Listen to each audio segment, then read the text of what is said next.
Why do I need to answer my question sincerely?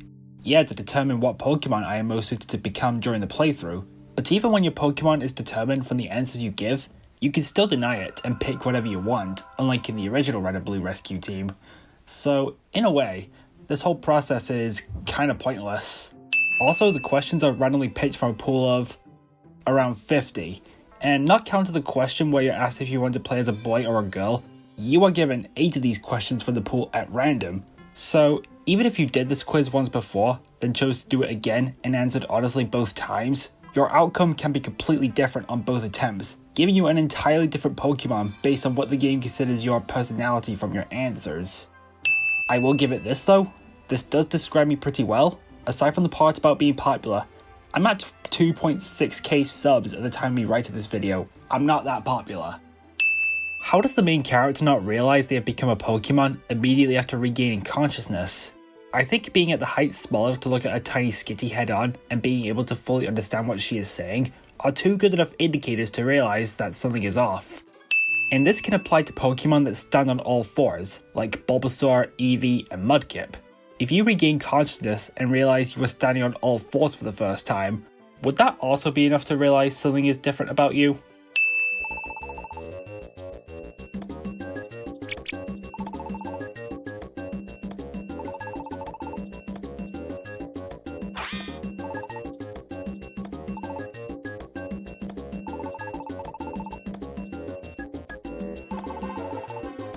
You're not strong enough to fight off some Wurmples and Sunkern?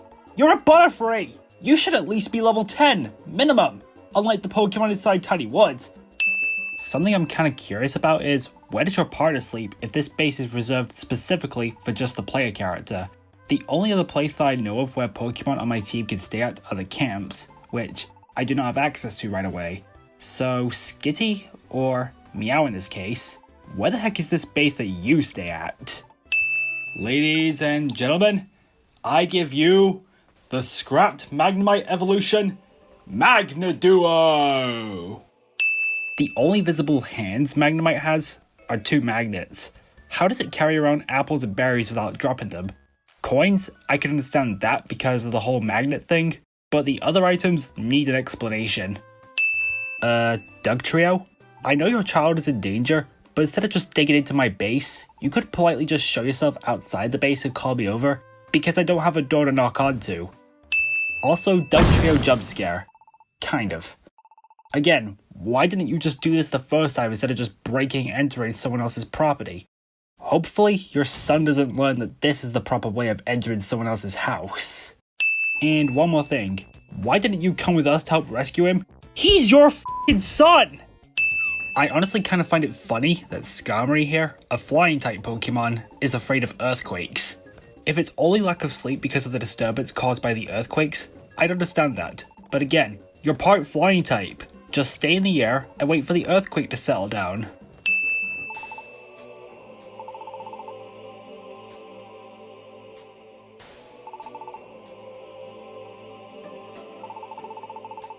I wouldn't be so worried about Magnemite zapping me if I was a Diglett anyway, considering I'm a ground type. That doesn't get affected by electricity. So basically, Shiftry's motto as a rescue team is, we've got to have money. Until someone slaps some sense into him, like Alakazam's team here, or when we eventually help him out later on in the story. What a dick. Speaking of which, Alakazam's team consists of Alakazam, of course, Charizard, and Tyranitar. A really cool team, but one problem. Isn't Tyranitar's ability Sandstream, the ability that instantly summons a sandstorm when entering a floor in a dungeon? Alakazam and Charizard are not immune to the sandstorm effect that Tyranitar summons, so isn't that kinda inconvenient for them? Come on, Alakazam's IQ is like 5,000, and he somehow still didn't even think of that? Unless you're trying to say the team always carries Weatherlock orbs on every mission they go on.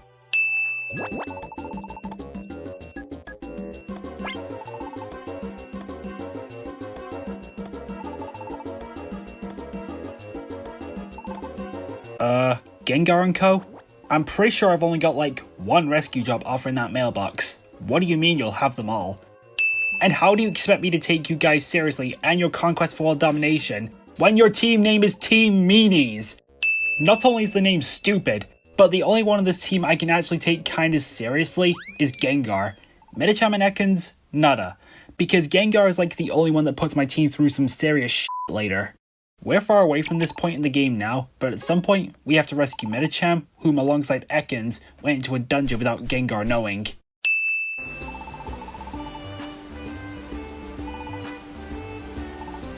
When I was small, I was tiny.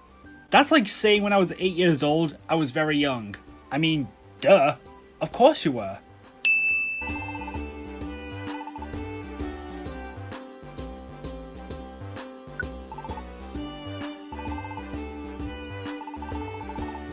Oh, come on, Snubble. We only started our rescue team like last week or something. Cut us some slack. What was Team Meanies doing in Sinister Woods if we managed to get to the end first? They entered the forest before us, so did they just have a harder time finding the stairs? They wouldn't just wait for us to get to the end just to fight us. They specifically wanted to reach Metapod first so they could get Caterpie to join their team. So either they took longer to find the stairs or they are just lazy? I don't know. The former makes more sense here if you ask me.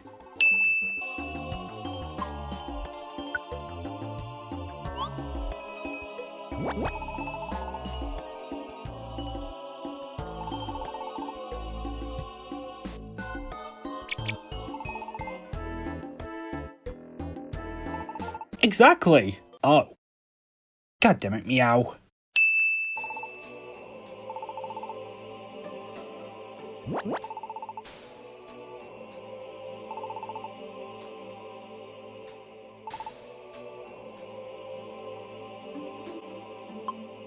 Actually, you know what? I'm taking that back. My stomach hurts now. I guess I ain't caught the fight. What the f***, Meow? At least I have a better reason to try and pull this stunt myself. I'm weak to electric type attacks, unlike you. Get it? Shocking news? Mount Thunder? Very funny.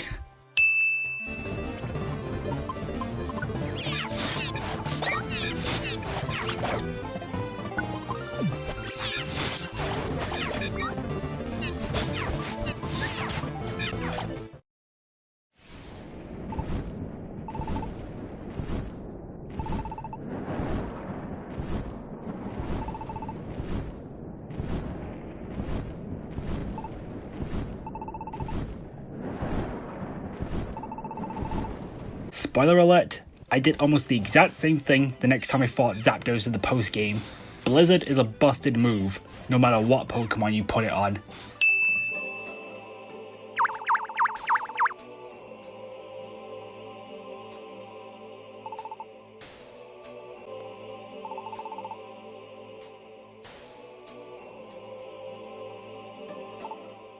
Very delayed reaction, Xatu. I know you can see into the future as your Pokédex entries from the main series references, but when someone is trying to get you to look at them in reality, is your reaction to physical contact just naturally a delay? Or does it take a while to snap out of the vision you are currently seeing?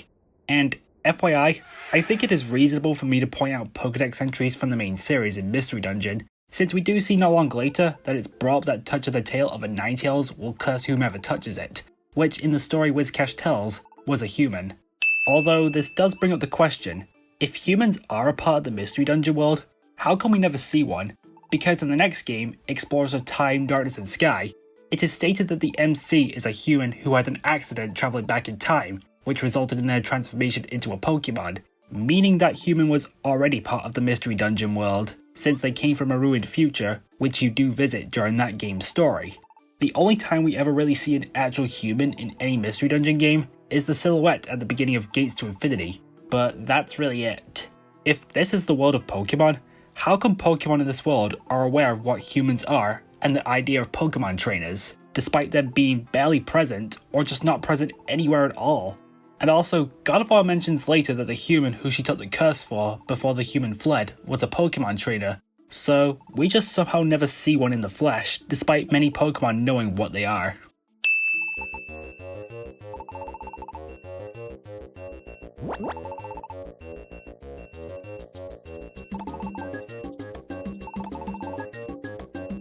These are literally the same two options. Then again, whenever you got dialogue options most of the time in Pokemon games, the outcome would be the same no matter what option you picked. But at least there, both options had different phrasing. This could have been one dialogue option instead of two. So Pokemon Mystery Dungeon Rescue Team DX introduced some new features that the original game couldn't have at the time, like later Pokemon that came from evolution lines from the original Rescue Team, such as Roserade, Dusknoir, and Sylveon, and also the ability to switch which Pokemon you're controlling at any time when exploring the dungeons. But something that kind of bothers me, again, it's minor, but in the original Rescue Team, when the MC Pokemon is suspected to be the human from the Ninetales legend and everyone begins to attack the team, something that was in the original which is not present in this remake is Lombre throwing a swipe at the MC Pokemon. Was it considered too violent or extreme to recreate here? That can't be the reason, because couldn't Pokemon attacks themselves be considered violent in their own ways? I guess shooting hot water, freezing others with blizzards, and getting annihilated by hyper beams is fine, but a simple swipe is just unnecessary to remake here. Yeah, this is probably my most nitpicky sin of the video so far.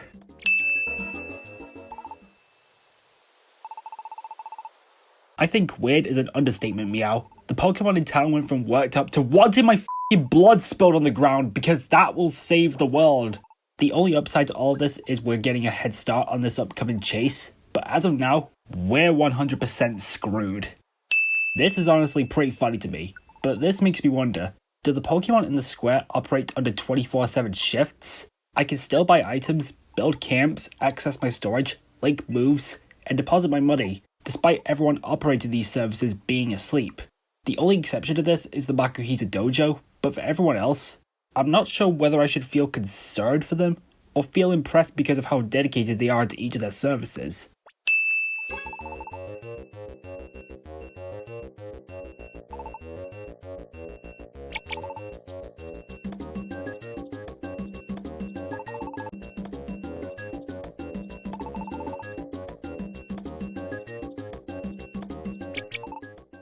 Well, you kinda just gave them what they wanted, Meow. No need to stop to see the sight of Mount Blaze. The mob is still chasing you. Run now, or you and I are both dead.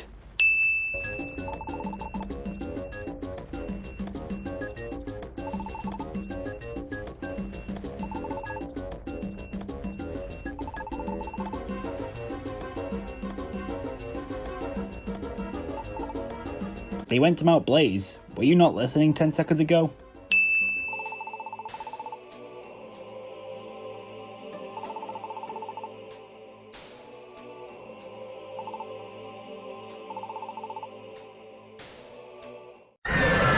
Whoa, Moltres. I know you want to get your point across, but dude, don't interrupt someone when they are speaking to you, especially after deciding to trust what they have to say is not lies.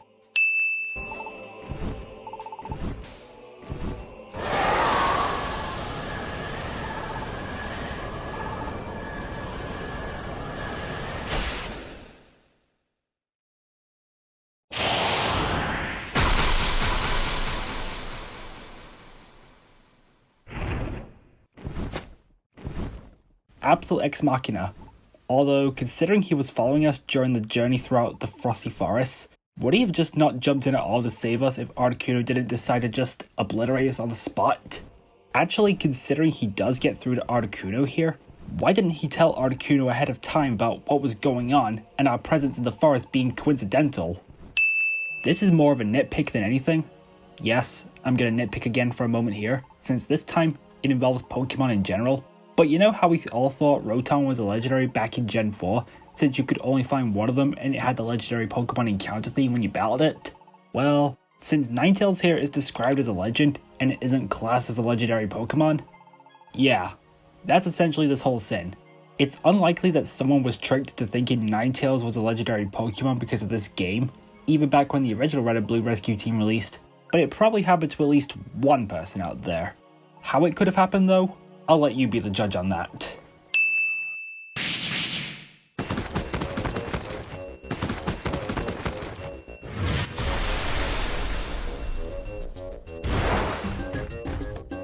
Absol?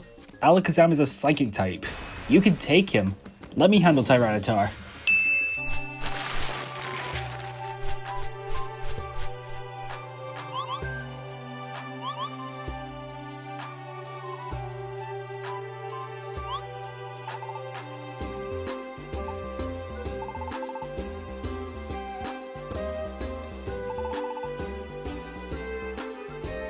How did the news of Ninetales confirming our innocence reach out to Pelipper? The only Pokemon with that information are my team and Alakazam's team, who at this point are making their way to Magma Cavern to quell Groudon. Did they run into Pelipper on the way there and give him the news on what happened? Because there's no way we could have run into Pelipper, because that would have been the proof we would have told Gengar about. Speaking of which, this part gets us in because we don't get to see the long overdue ass whooping Gengar deserved here. I already said the name for his team, Team Meanies, is something I can't take seriously, and considering the most recent arc at this point in the story was me running away as a fugitive because of Gengar's choice of words, I think it's reasonable for me to now refer to this team as Team Assholes. Good? Good.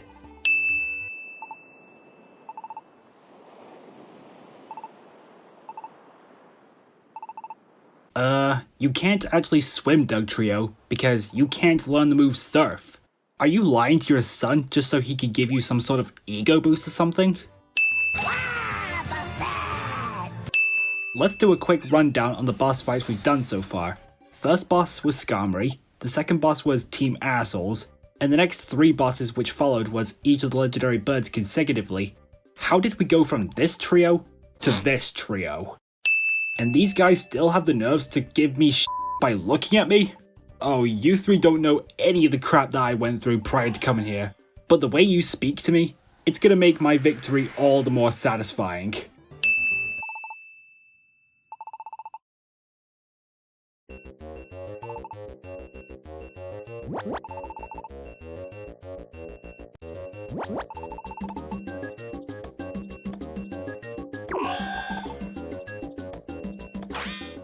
Were you 2 seriously just going to let them attack you on the spot?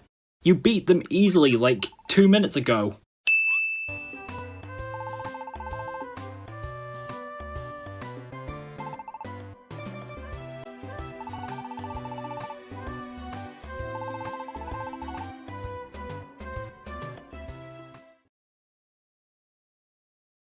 What the heck? The next morning?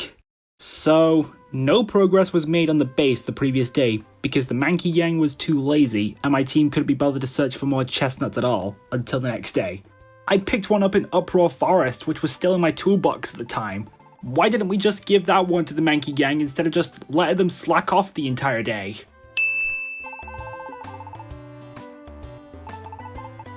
Well, it won't be resembling me anytime soon after I evolve. We'll get to that later when the time comes because I do have something to say about that.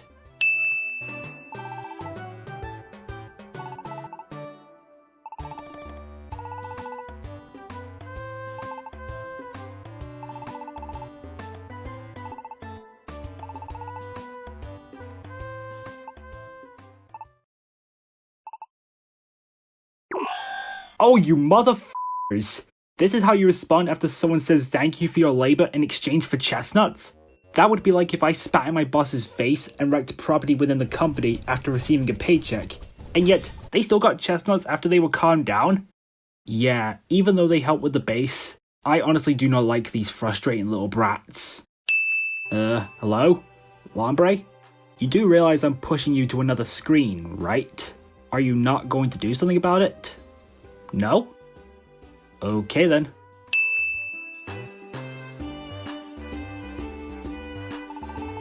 What do you mean, rumoured? Groudon is underground, and its name sounds similar to the word ground. Ground type would be like anybody's first guess as to what type Groudon is. And don't get your hopes up, Blastoise, because Groudon's ability, Drought, sets up sunlight, which makes fire attacks stronger and water attacks weaker. Unless you're me and have the Cloud 9 ability. Oh, and Golem? It was already mentioned that Groudon may be a ground type. Did you forget ground resists rock type attacks? Even though I love this moment in the game because of the inspirational dialogue, there is a part which is stated that the Pokemon may find a way if they pull together, but when we do go to Magma Cavern, we're the only ones there. It is stated that the other teams may have already gone in before we did, but not a single one of them made it to the end of the dungeon where Alakazam's team is. So I think it's safe to say that the teams that got here before we did were defeated during our time here. Why didn't we all go in together and make the job easier for every team involved? Multi-hit attacks. Specifically, when they hit the player. Need I say more?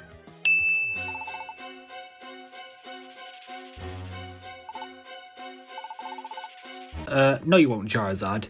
As a matter of fact, your entire team gets captured in an electrical barrier after Alakazam gets wiped out.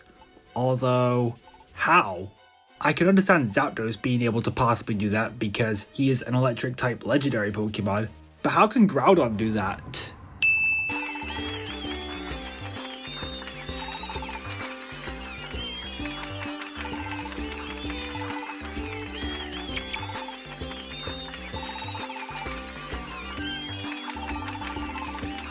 Okay, so now Pelipper also got the news immediately that we saved Alakazam's team and defeated Groudon.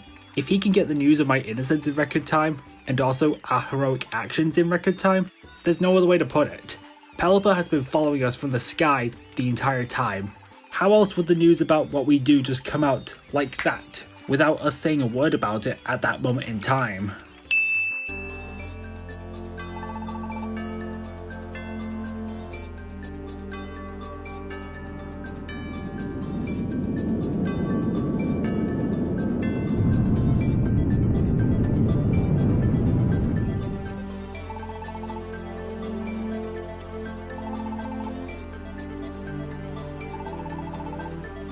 Wait a minute. Wait. So, Xatu, let me get this straight. What you told me back when I was at the Hill of the Ancients was the unthinkable would happen if the world's balance was not restored, and that me becoming a Pokemon was related to what was happening in the world. And let's mention the fact that you yourself stated that you are seeing the unthinkable in a vision of the future, which you labelled as the world's destruction. Meaning that not only are you seeing the cause of how the world's balance has been thrown out of whack, but considering you also told me that I am linked to it, means you likely also knew that I had a role to try and stop it. If you could communicate with the Pokemon in the square telepathically, why didn't you say any of this before? You do realize you could have cleared my name at any time if you just explained everything earlier, you motherfucker!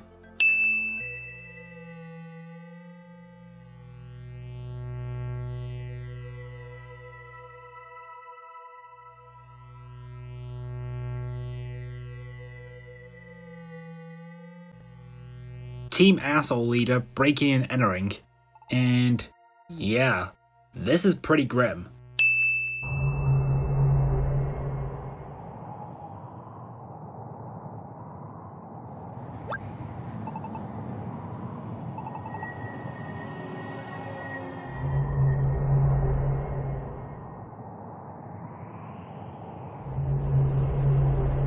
Rayquaza's first interaction with someone trespassing upon his domain is to tell him to leave rather than ask, how did you even get up here? Because Xatu told us that Rayquaza has been seen by nobody at all, meaning that no one has ever made it to the top of Sky Tower. Heck, asking us how we got here would have made more sense because it's pretty obvious that Psyduck and Skitty cannot fly. So, how do you want your team to die in this final battle? The Twister that does massive chunks of damage to everyone in the team? Or a massive Hyper Beam that will either kill members of your team instantly, or bring them very close to death?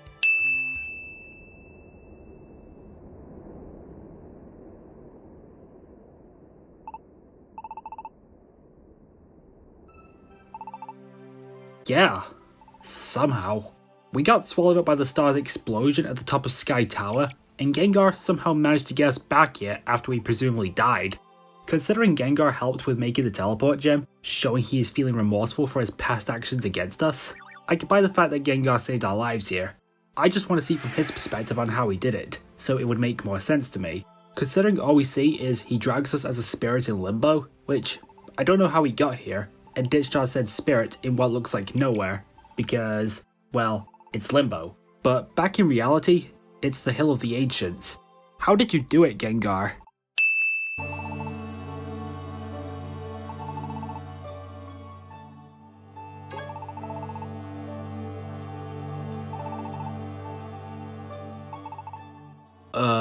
Guys?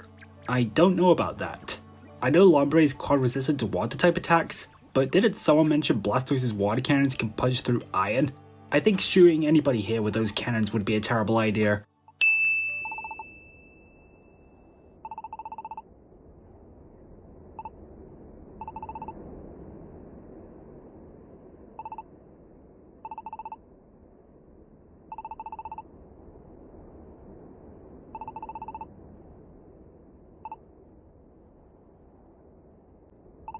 Yeah, my departure from the Pokemon world was coming, but just like the Fugitive arc, you did not speak up for me, despite the fact you knew this would be coming.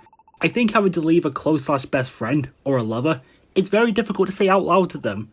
If you knew this was coming, why didn't you tell me and Meow before we teleported to Sky Tower? You piece of shit.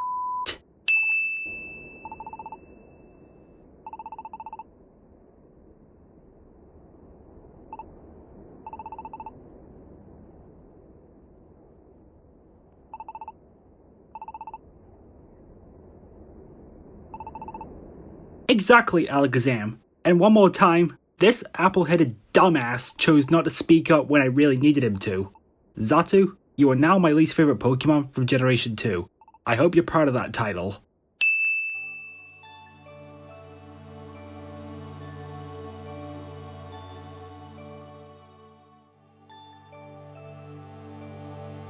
You're going back to the human world.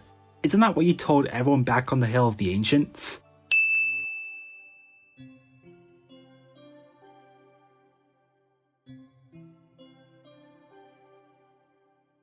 Stay longer is right, because the main story alone was a quarter of my gameplay time for this video. This is not a sin, it's merely to show how big the post-game really is, so get ready.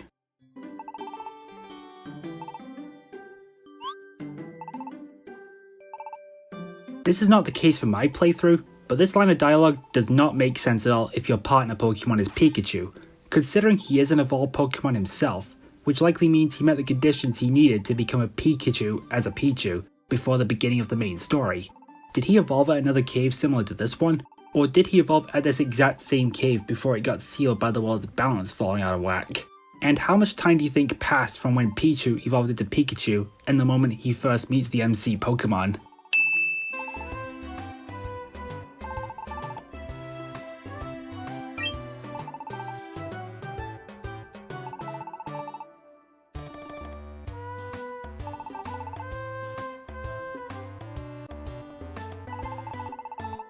Okay, another strike for Team Assholes. Gengar may have saved our skin, but Medicham here is a psycho if someone almost drowning is funny to her. The boosted stats from evolving are nice, but the biggest flaw with evolving the MC and partner Pokemon is they lose the scarves they both wear for some reason. If they disappear during the evolution process, couldn't they just simply take off their scarves and then put them back on after evolving? Is there any reason for none of the starters to still have their scarves on them after evolving? I really wish my Golduck and Delcatty still had their scarves on.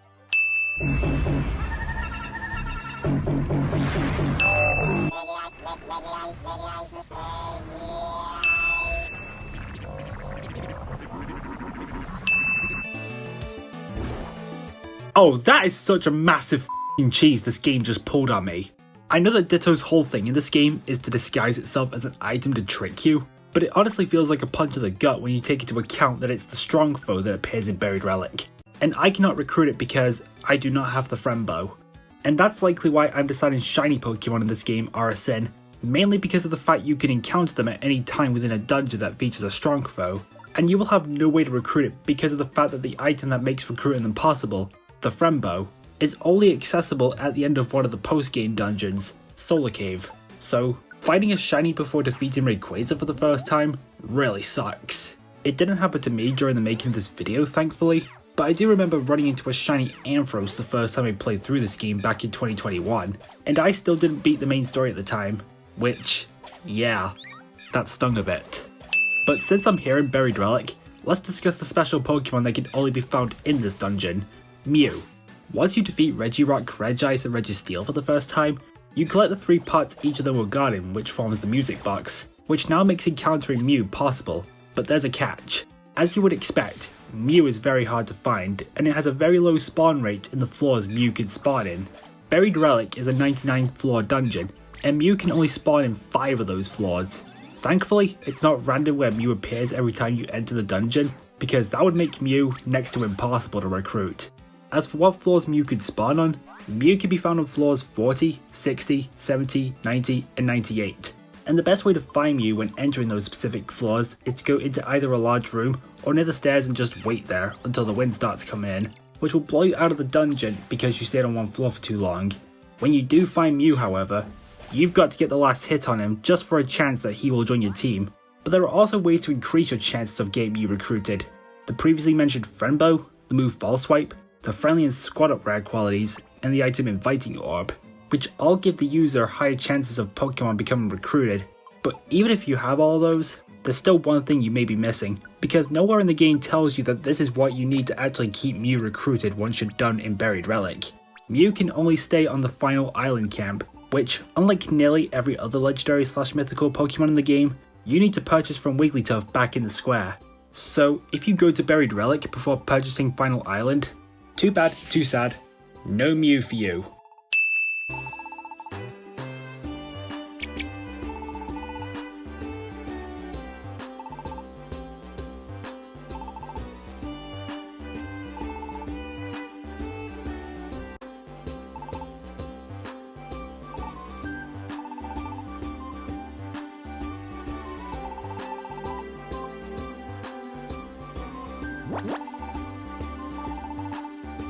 Well, to be fair, Kecleon, while I admire all of you for your dedication towards your businesses here, you were asleep during the early morning hours back when I was a Psyduck, and presumably, the robbery took place at a similar time, so maybe all of you were still tired to do anything.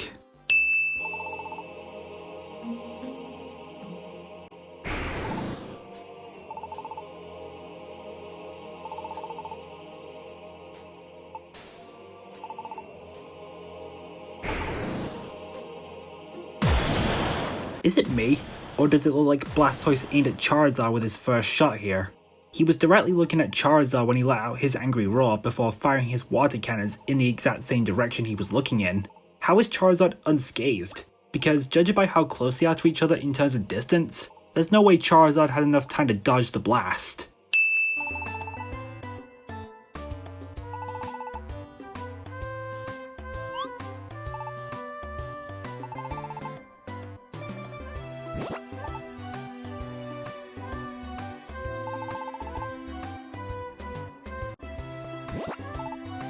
No Wobbuffet, you wouldn't be able to destroy the star.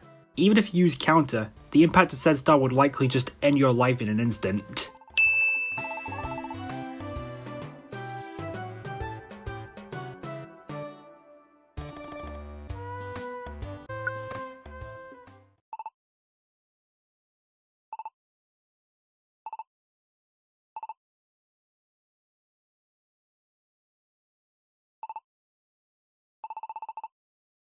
I do believe I have a good reason for my argument here, Lombre. I defeated Rayquaza and managed to get its help by asking it to destroy the star that was about to collide with the planet. If I didn't do that, everyone here would be dead right now. And as for Groudon, Bellsprout here said that even Alakazam's team couldn't beat it. I did that not just once, but not long after, I went back to Magma Cavern, challenged Groudon again, and took it down in its primal form, which is much more stronger than what Alakazam's team went up against. If I can conquer both those legendary Pokemon and persuade Rayquaza to help save us all, I think my point is valid.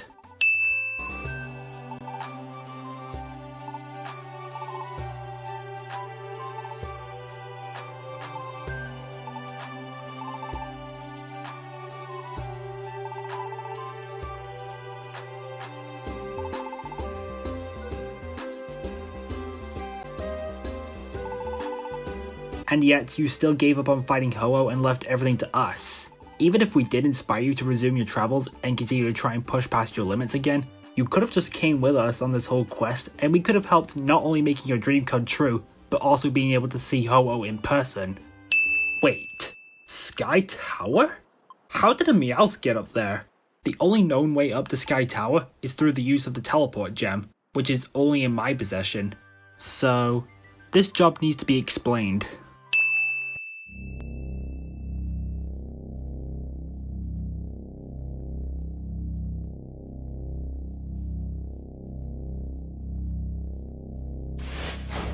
You know, Mewtwo, if you didn't want your sleep to be disturbed, you could have just wiped this out instantly by making everything explode instead of showing yourself.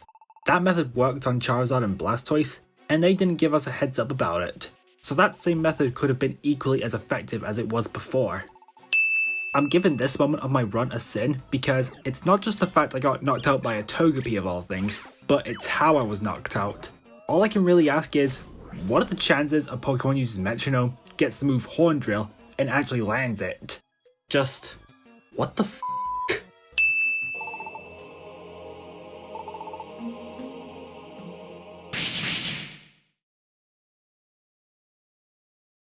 Just so you know, Lugia, my life really hasn't been on stake during any of my adventures. Well, maybe aside from Articuno almost killing us back when I was a fugitive, but the point is, even if you defeat us here, we could just immediately retreat out of the dungeon because our rescue team badge allows us to do that. Which would still suck, because then I would have to do the entire 99 floor dungeon again for a rematch. So yeah, Lugia, you cannot kill us, even if you did win this fight. The Deoxys boss is something I don't really get, because Deoxys just wants the answer as to why he suddenly woke up in Meteor Cave. As you could probably guess, the answer was never given to Deoxys at all. He was never told about the fallen star that was colliding with the planet. He wasn't told of how said star was destroyed and how the chunk he was a part of formed the cave he woke up inside of. He just asks us, then all of a sudden, we're fighting.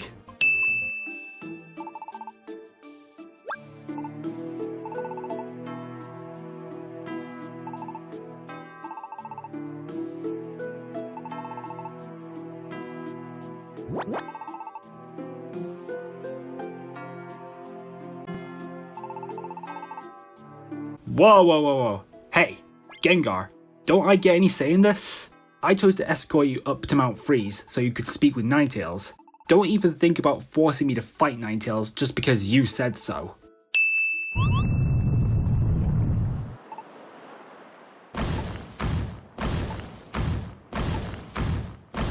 What the heck? How did Dugtrio dig his way up to the top of the roof like that? He must have dug his way under the building and...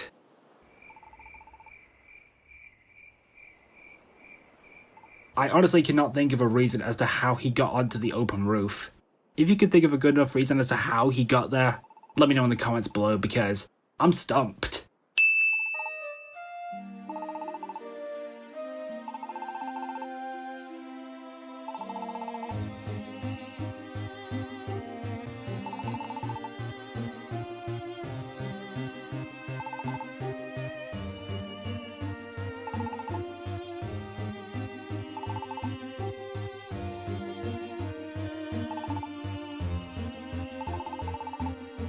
Yes, I did.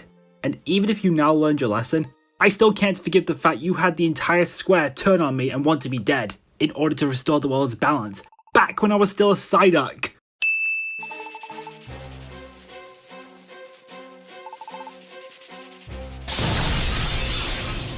I beat the shit out of you the first time we fought, Raikou. Did you really think it was going to be any different the second time? Ban seeds? I didn't think Discord mods would bring influence to a Pokemon game, let alone Mystery Dungeon, by having an item kinda based on them. Let's see. No enemy or ally will be able to use that move. Kinda like, hey! No memes in general!